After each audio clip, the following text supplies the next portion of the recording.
वंदे वृंदावनम धाम। हम धुंधुकारी के चरित्र को पढ़ रहे थे। धुंधुली ने जो किया वो भी हमने सुना।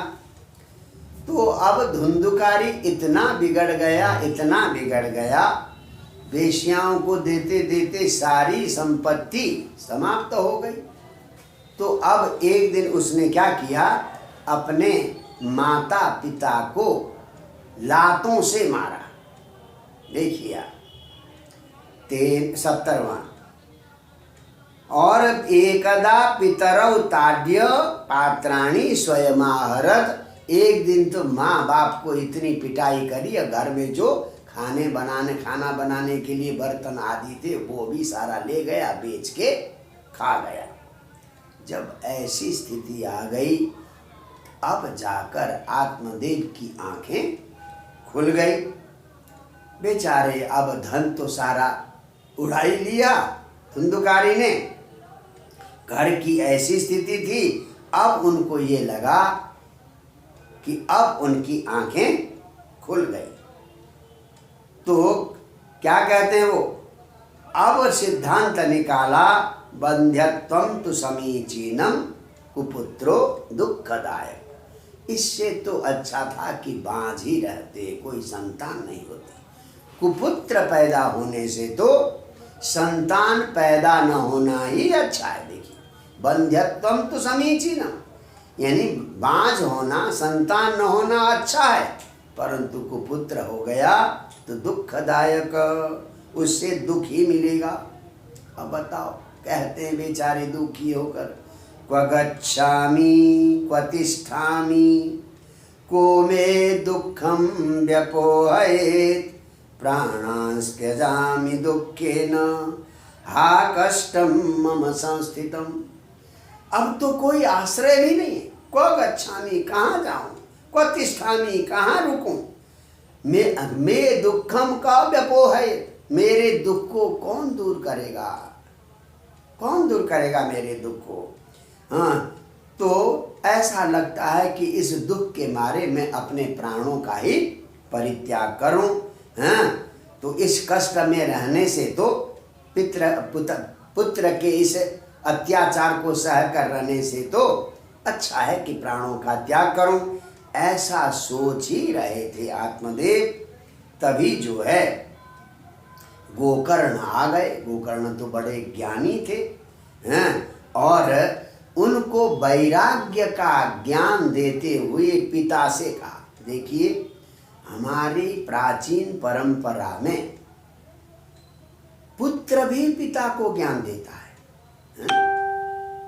देवहूति को भगवान पुत्र के रूप में प्रकट होकर भगवान ने ज्ञान दिया है, कपिल भगवान ने।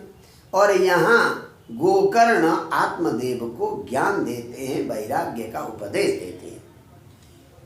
बहुत बढ़िया गोकर्ण का उपदेश है, और इस उपदेश को सबको बड़े ध्यान से हमें सुनना चाहिए। गोकर्ण अपने पिता को यहाँ पर उपदेश देते हैं।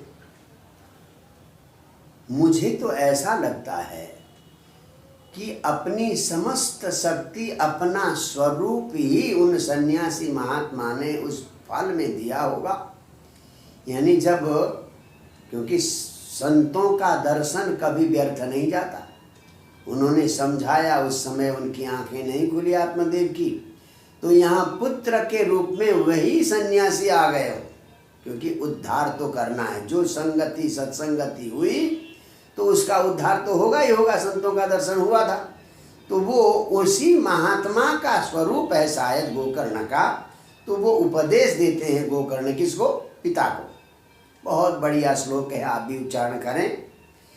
असारः खलु संसारो दुःख रूपी विमोहक सुतः कस्य धनं कस्य स्नेहवान ज्वलते निशम।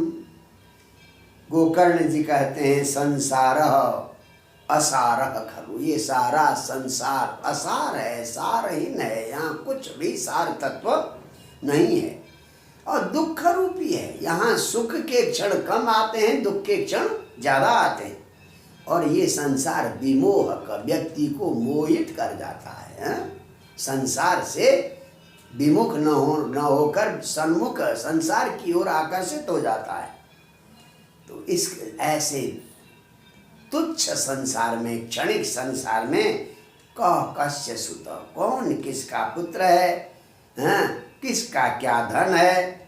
देखिए, अगर स्नेह करेंगे, पुत्र की, पत्नी की, धन की, परिवार की का स्नेह करेंगे तो आपको जलना पड़ेगा।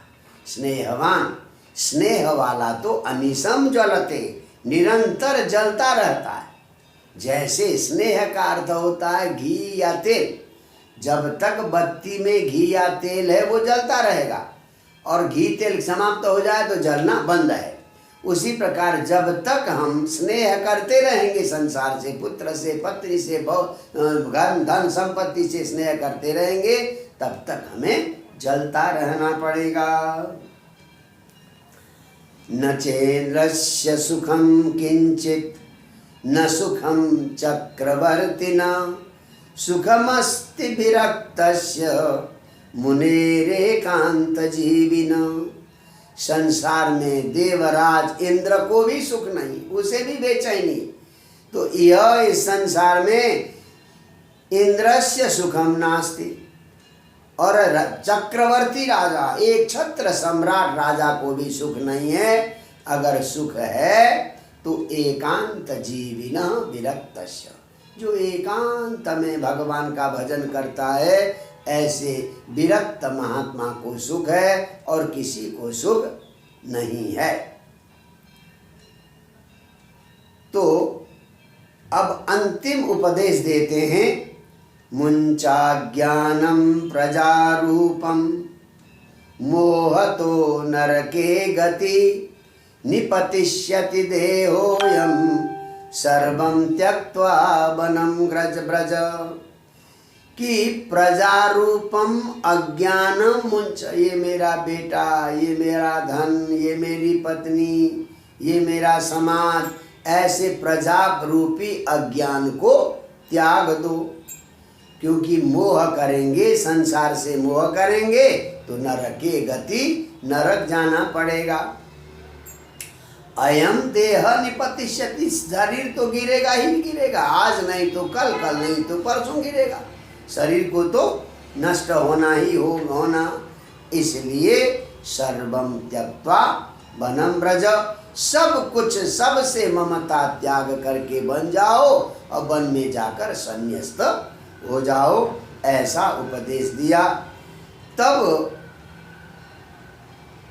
आत्मदेव ब्राह्मण पुत्र से कहते हैं, देखो मैं तो अंधेरे कुएं में पड़ा हूँ, वन में जाकर मुझे क्या करना पड़ेगा। इतने ज्ञानी पिता भी पुत्र से पूछ रहे हैं। अंधकूपे, ये 78वां श्लोक, अंधकूपे स्नेह पासे बद्ध पंगु आम सठ, कर्मणा पतितो नूनम मामुद्धर दयानिधे। कि प्रेम रूपी, स्नेह रूपी ये पास है, रस्सी है, स्नेह रूपी रस्सी से बंधा हुआ हूँ, और पंगु लंगड़ा हूँ, और सठ बुद्धिहीन हूँ, और अंधकूपे पतित, मैं अपने कर्मों से इस अंधेरे कुएं में गिरा हुआ हूँ, मेरा उद्धार करो। हैं? तो अब यहाँ गुरु की तरह शरणागति ले ली है। किसने? पुत्र के सामने गुरु की तरह शरणागति ले ली। ऐसी शरणागति आत्मदेव को तभी लेनी चाहिए थी जब सन्यासी बाबा इनको मिले थे, परंतु तब जो है पुत्र मोह व्याप्त था। अब यथार्थ देखा, तब जाकर शरणागति ली। अब गोकर्ण समझाते हैं कि सन्यासी व्यक्ति को कैसे रहना चाहिए, सन्यास का अर्थ क्या है। देखिए, ये 79 और 80 बहुत बढ़िया श्लोक है, ध्यान से सुने।